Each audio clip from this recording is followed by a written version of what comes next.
up, y'all? You rocking with Moochie, and this is Moochilla's Review. So hit the hammer, because you came through. And if you're finding my channel for the first time, please like, share, and subscribe. What's up, y'all? It's Moochie. I'm back with another video, and I'm talking about 61st Street. This is the pilot episode that we're talking about how things get started in this series. It's a crime drama. It deals with the legal system. It deals with the urban community, and it deals with police corruption. So it's real interesting to me, and I thought I would bring it to you guys' attention. So let's talk about it. Let's get into it. And this episode starts out with Franklin Roberts. He's a public defender. He's been an attorney for 30 years. And Franklin Roberts is on his way to court. Then we see Moses Johnson. He's a Chicago #1 track star in the area. We see him basically running around the track. So Franklin Roberts, he arrives at the courthouse and he's finding out that he's having prostate issues because he's having a lot of severe pain. And he goes to court and he has like a bad day in court. And he goes to the doctor and he finds out that they're going to do a biopsy to find out if he actually has cancer. Next, we see Joshua, and this is Moses' younger brother. We see Michael Rossi. He's meeting with Tutu, and he's a member of the Nation. That's a gang, a Chicago gang, and he's basically talking to him to find out if they're going to be busted and what's going on with this whole entire situation. So I believe this might be some sort of, he's talking to a cop in order to find out what's going on. Why is his crew getting harassed by the police? So Tutu is asking Rossi, which is the Chicago PD, why the fraction still gets to operate, whereas the Nation are being harassed, they're being shaken down, they're being arrested, and that they're not able to sell drugs. So he's trying to figure out who's the faction paying off in order for them to operate this smoothly. Martha Roberts is Franklin's wife, and they're talking about how he's been an attorney for 30 years and he's ready to retire. And he feels like, did I make a difference? Did I really make a difference? Because look how the way our community is. And his wife tells him, you worked on your hands and knees and you devoted your life to being an attorney. Don't act like you didn't make a difference. And she just tells him, we have good people behind the law, but it is a bad system. Now, Michael Rossi is a cop with 5 kids. I think he has an infant. The youngest is a baby. So he goes to work, but he puts a wire on and he turns the recording on before he goes inside. And his wife helped him set up help him tape up the wire to his chest. He just took the sergeant's exam. Today is the day he finds out if he made the cut to be promoted. So Rossi goes in to talk to his Lieutenant Brannigan, and he wants to know if he passed the sergeant's exam and if he's going to get promoted. And he finds out he passed it, but he's number 3 and he's not getting a job. And he wants to know who is. He tells the lieutenant he feels like he's doing everything right, and he wants to know why he's not getting promoted. And Brannigan tells him don't be bitter.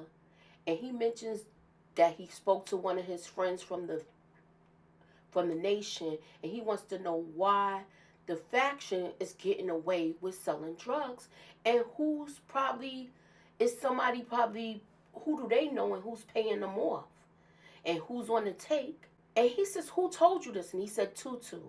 Keep in mind, the recorder is recording everything. So this is Moses' last training day with his coach, and he's really proud of him. He's got a full scholarship, and he's just like an all-around good kid. He stays out of trouble, and he took his friend's dog for a last run.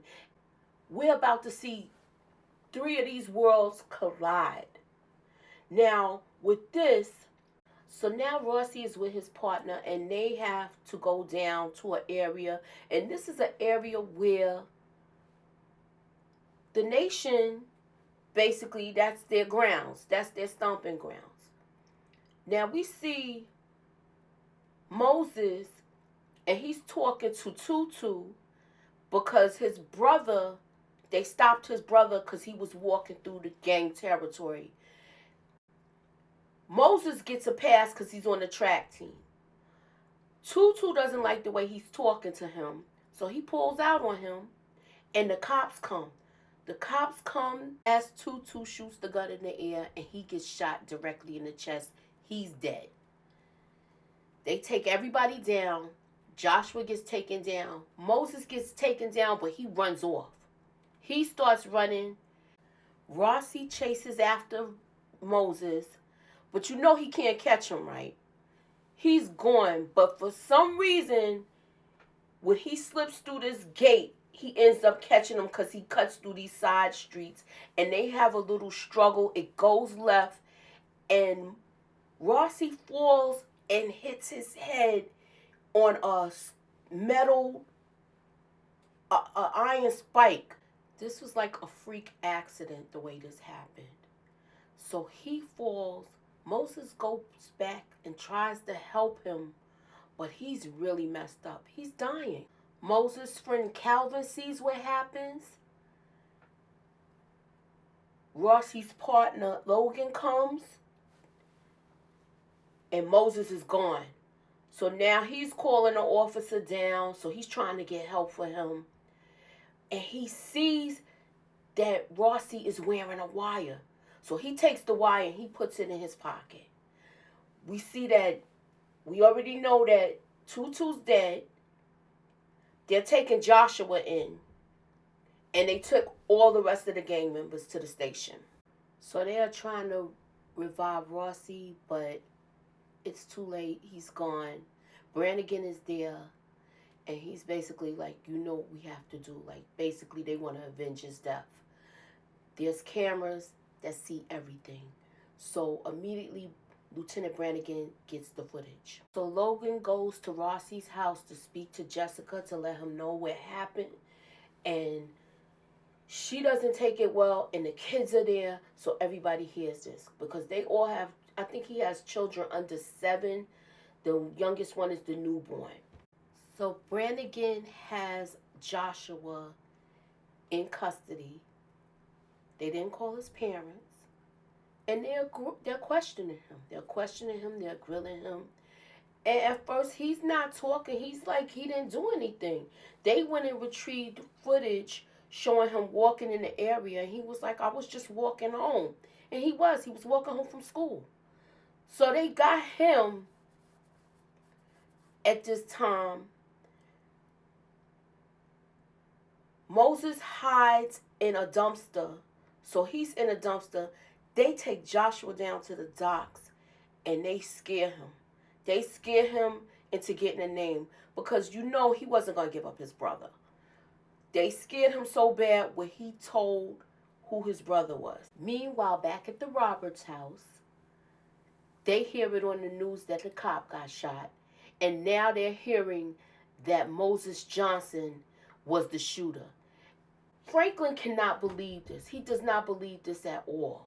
The next part got me so upset how they broke into this woman's house, busted into her house looking for her son. And not only was they doing dirty stuff, they planted drugs in the house and said that they came from Moses and that Joshua told them that Moses was selling drugs. And now she's like, they got both of my kids. So she's like baffled with this whole thing. You know why I was really mad at the whole thing? Because the cop that planted the drugs was a black one. It made me so mad. Moses is camped out in this dumpster because his helicopter's all over. And he happens to call his mom. Norma is already feeling a type of way because they came in, violated her home, and planted drugs. And he's telling him when Moses calls to tell him to turn himself in. She does just the opposite. I know you didn't do it. I'm going to tell you something, and I want you to run. Run for your life. And I feel like she was right with doing that. Let me know what y'all think in the comments. I feel like she should get a lawyer right away. I just want to know how this whole story pans out. And I hope you guys tune in with me. So that was my video. You guys let me know if you're interested in me talking about this show. Please like, share, and subscribe. Hit the hammer because you came by. And tune in for future videos. Talk to you guys soon. Later. Ew.